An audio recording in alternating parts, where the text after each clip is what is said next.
While hundreds of people are traveling on one of the busiest travel days of the year, getting stuck in long lines and worrying about getting from point A to point B can really take away from the holiday season.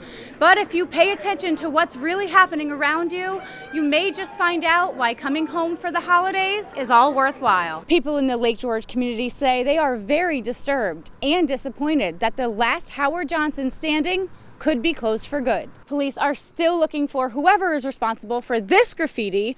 People in Troy might be talking trash tonight at a meeting over a proposed tax increase. Right now, you would not be able to build a landfill this close to a body of water. Weather officials are saying this could be the coldest February they've seen since 1934. And with the excessive snowfall, it just makes it harder. But the hardest part is finding a place to put it. Just 23 years ago, burning garbage was falling on the families and playing children on this street. A new project is bringing back those memories. So bad. I mean, our parents had to make us come in the house because we couldn't. It was falling in our hair everywhere. These women who grew up during the 80s and 90s still remember the pollution that came with the old Answers plant in downtown Albany, which burned trash for energy. Black soot and a heavy smell once filled the streets. Locals say many in the area died from cancer as a result. And it wasn't a safe place for any of us. Yeah. Now those fears are coming back. New York Power Authority wants to build natural gas turbines inside the steam plant to heat the Empire State Plaza. Environmental activists are asking the state to consider renewable energy sources like geothermal technology. There are emissions coming from this facility. What we're suggesting is a solution that would not only not put more smokestacks on this building, it would take those away because you wouldn't need a steam tunnel anymore. For the Sheridan Hollow neighborhood, it's time their voices are heard. They don't want to be exposed again to the potential toxins that emerge from the smokestacks that tower over their homes. It cannot be a coincidence. And we shouldn't be burying all these people for cancer.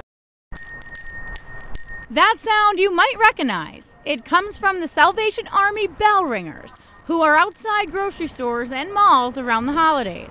It's Diane Wood's first year with the Salvation Army, and she says she's happy to be a volunteer. They helped me with my son when he was little, so I figured this is one way of paying them back, to come out here and try to help them.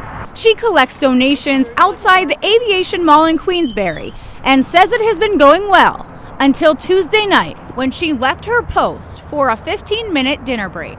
And I come back out and the bucket was gone. The first one stolen in 27 years.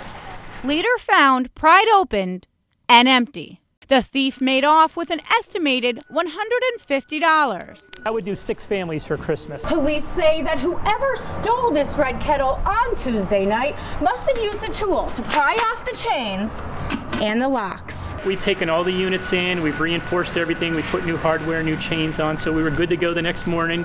It has been a tough year already, with the Salvation Army being down on donations. This is Christmas time. We've got families with kids. We've got people who've lost jobs, people with medical emergencies that have come up, and people that just are struggling to make ends meet. But Major Dean is still staying positive. The best 2 weeks are still ahead of us, so there's still plenty of time to pull it together. And as for Diane, I'm not going to let that stop me from doing it. The donations will be distributed on December 19th and the 20th. In Queensbury, Caitlin Irla, News 10, ABC.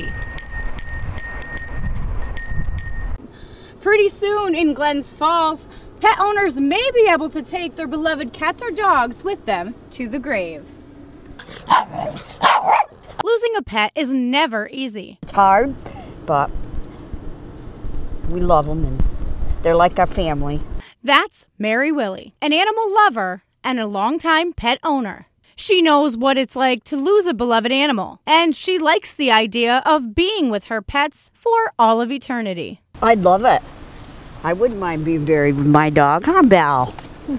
State law already allows you to be buried with your pet, but a proposed law will regulate what has actually become very common. I think we see it more and more simply because the ability of animals to bring warmth to people and companionship. Paul Dietrich co-owns Carlton Funeral Home, and he understands how important pets are to people and how much this last wish can really mean. My dad is buried with a couple of his little kittens and whatnot.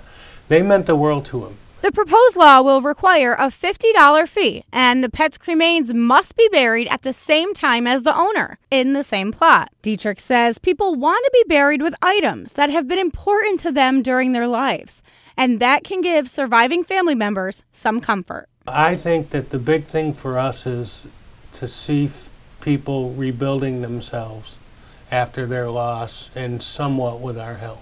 A best friend for now. He's your good boy. You're a good boy, Ollie. And possibly for all of eternity. In Glens Falls, Caitlin Irla, News 10, ABC.